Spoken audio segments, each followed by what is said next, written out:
Welcome to all, and thank you for your presence and for making tomorrow's hotel conference a reality. My guru, Confucius, said, knowledge, real knowledge, is to know the extent of one's ignorance. The more I meditate on this phrase, the more its relevance strikes me. Who will be the tourists of tomorrow? How will they travel? How will they book? Where will they want to stay?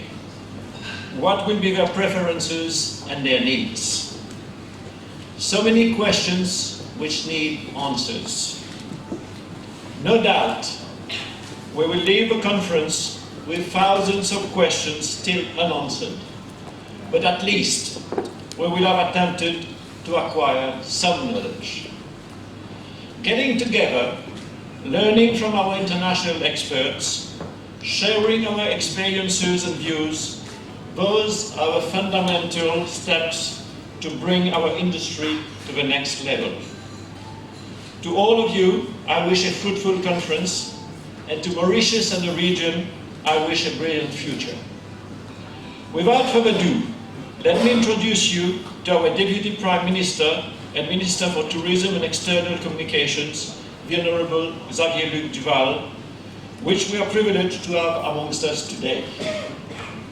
Xavier, as he humbly invites us to call him, is born in the hotel and tourism industry. His illustrious father, Sir Gaëtan Duval, was one of the founders of the tourism industry of Mauritius. And as Minister of Tourism himself, he has placed Mauritius on the map of the world. Xavier today faces new challenges. Competition has become fierce, technology has evolved, and expectations are incredible. I will invite him to share with you his vision for the industry and how, hands in hands with the private sector, he leaves no stone unturned to boost our hotel and tourism industry. Mr. Deputy Prime Minister. Firstly, I must say very sincerely that I congratulate Didier for this initiative. It's a fantastic initiative. Indeed, I see the turnout to be really excellent today. All the big boys are here. This is very good. And I think this conference today is perfectly in line with what we've been trying to do in government, that is to prepare Mauritius for the tourism of tomorrow. In fact, the strategy that we published, that was approved by government some months ago, in fact, concentrated on product improvement, on how do we get the whole island, our hotels, obviously everything to do with tourism, to be perfect for the tourists of today and tomorrow. So I think rightly, and your presence here, I think shows that we're on the right tracks. We need to think about not only the needs, the evolving needs of the tourists, changing behavior, changing expectations, changing booking patterns, and of course also changing markets. We have a lot of new markets coming along at different times of the year, and all this needs to be taken into account, and we do need to adapt to these changing patterns. Now, I read yesterday in the paper that we should project it. I don't know if the gentleman is here. Nothing wrong, but his view is that we should project a different image of Mauritius. Well, I think promotion is about projecting reality. And we have to get the reality right, and then the promotion will be easy. It's not to say the reality is wrong, just to say that in the past we've had a lot of talk, a lot of discussion about how we promote Mauritius. And to my mind, not sufficient discussion about the product itself. So it's a question of government strategy today is rebalancing, not getting rid of one or at the expense of the other, but rebalancing our thoughts, our procedures, our actions between promotion and product improvement. So the recent published tourism strategy concentrated on us providing a customer-centric approach. Let's treat the customer really as king and do everything we can, the visitor, everything we can, do everything we can for him to spend a perfectly possible, at least an enjoyable holiday. It should not be an unpleasant holiday at all, obviously. And it should meet and, if possible, exceed his expectations. And we recognize that government has its responsibilities. Of course we have. We have to ensure security. We have to ensure cleanliness, and I hope that you find that with my friend Dayal, Mr. Dayal, the beaches are cleaner, hopefully. At least the public beaches, which are under our responsibility. We need to ensure that the environment is properly protected, that, for instance, we're addressing the issue of beach erosion. These are our responsibilities. Making sure that we promote and improve tourist communities. Air access, which has taken pride of place in the Prime Minister's recent statement on economic vision. So air access, and also our responsibility is to spearhead the country's marketing strategy. But then the private sector obviously also has responsibilities for the future.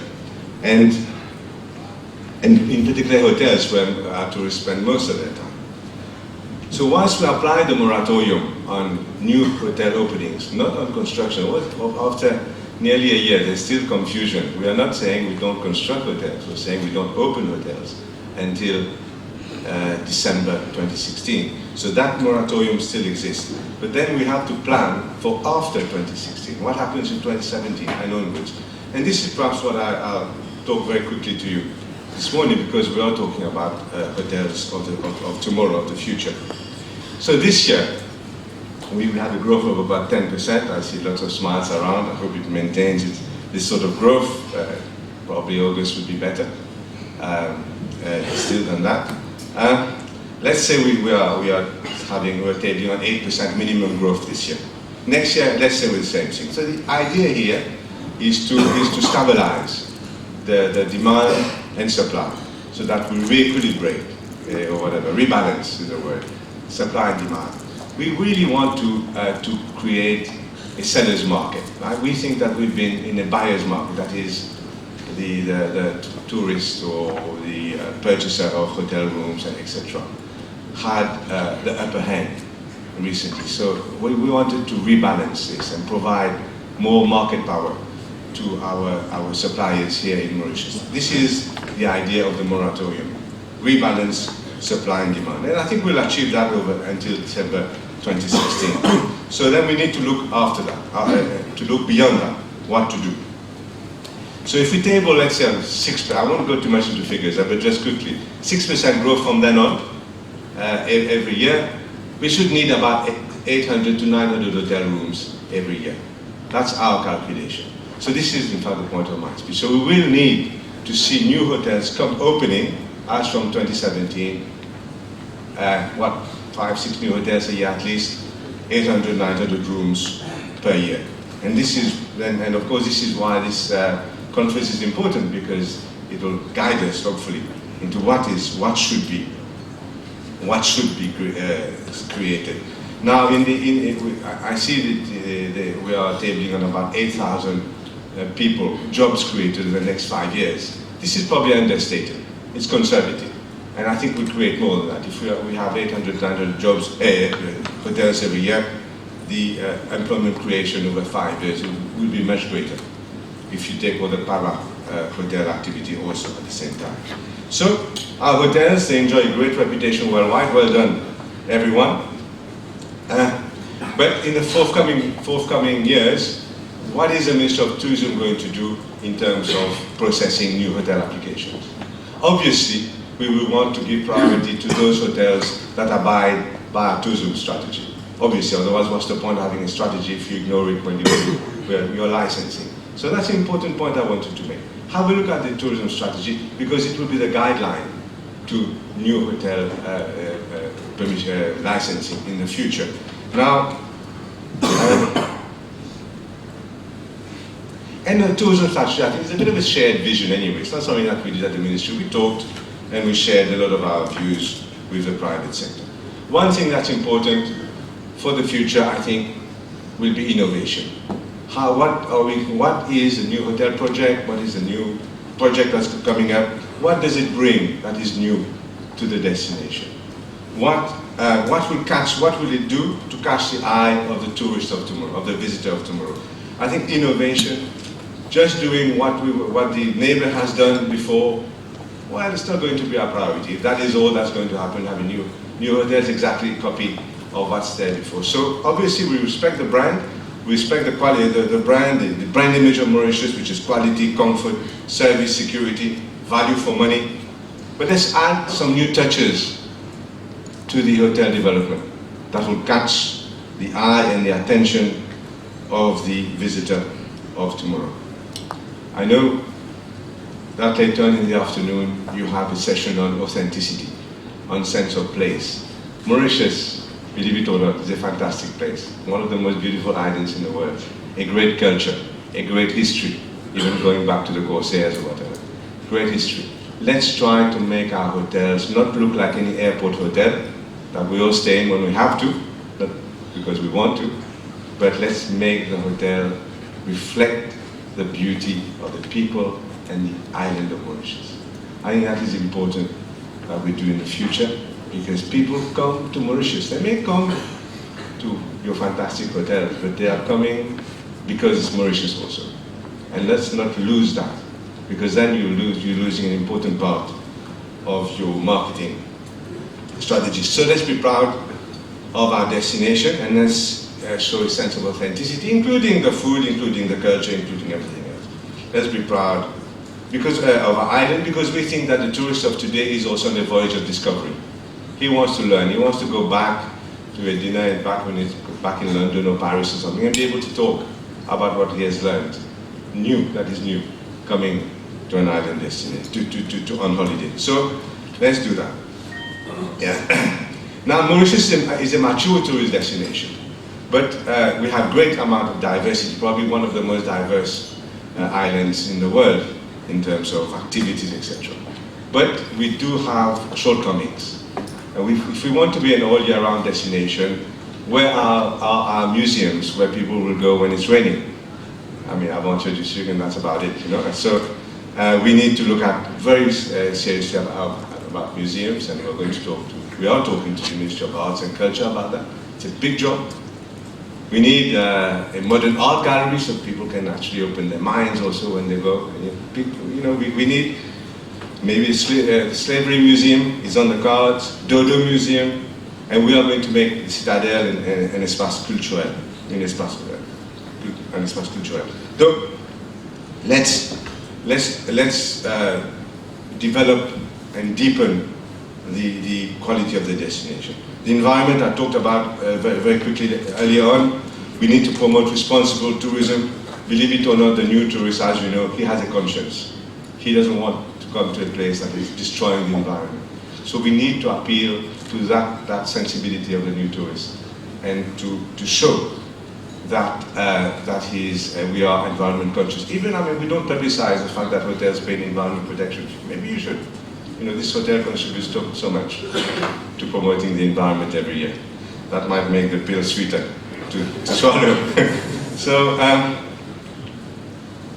facilitate also excitement and adventure. We have lots of things to do, but we need to encourage people to use all our facilities. Our nature and wildlife, we are starting. We don't perhaps do sufficient to leverage on that. We have a story to tell in terms of conservation, in terms of things like that. And I think we're underselling this aspect of our island. Now, something that's very important to my mind, the Hotel of Tomorrow has got to give attention to developing human resources, local human resources also. Nothing else. Of course, we will always have valued, and we always have valued expatriates coming here to teach us, to show us, and to guide us, and everything else, and to add this additional work ethic that exists. But we do need to give attention also to development of local human resources. That is important for government. And finally, we need to respond obviously to the needs of the emerging markets. Everywhere I go now, everywhere I take pictures of breakfast, breakfast that people have for Chinese, for Indians, etc. Do we take enough care of them? We are giving work permits like crazy for anyone who's speaking foreign languages now, because that is necessary. People need to feel at home when they travel in terms of communication. This is an important aspect of our work permit policy. But let's respond to the needs of the emerging markets, especially if we want to fill the low season. And finally, of course, we need to give value for money. That's important. The tourist is aware that if he's drinking a Sun-Quick orange juice, he shouldn't be paying $10 for that. We need to give him value for money. Why can't we buy 2 oranges and give him 2 proper oranges for that money? How many hotels are mixing? It's a simple thing. How many hotels are actually mixing the orange juice with Sun-Quick? Because they're still charging the price. So let's give him value for money. Don't take him for a fool. He's not a fool. And he complains to the ministry. And I'm sure that Robert Devo is around. We will be taking complaints into consideration when we look at hotel classification. These are just little things to illustrate my point on value for money. So, in fact, this is what I wanted to say, that we have this vision, this shared vision with you. I believe that si le touriste va bien, tout va bien à Maurice. That it is so pervasive around our island. It touches so many different trades, so many different sectors, that when there's a smile on your faces, then there's probably a smile on everybody's faces in Mauritius. I believe that is the case. And we will do everything possible, including including what government has to do, to make this industry, rise and rise and rise. We have a tremendous future together, and this is my message really. I've got to go to the airport to see off the President of Ghana, otherwise I would have stayed all day. And but my colleagues are here, we'll be taking plenty of notes, and let's explore together, ladies and gentlemen, the needs and requirements of the tourist and the visitor of tomorrow. And thank you very much for your attention, and wish you a great conference. Thank you.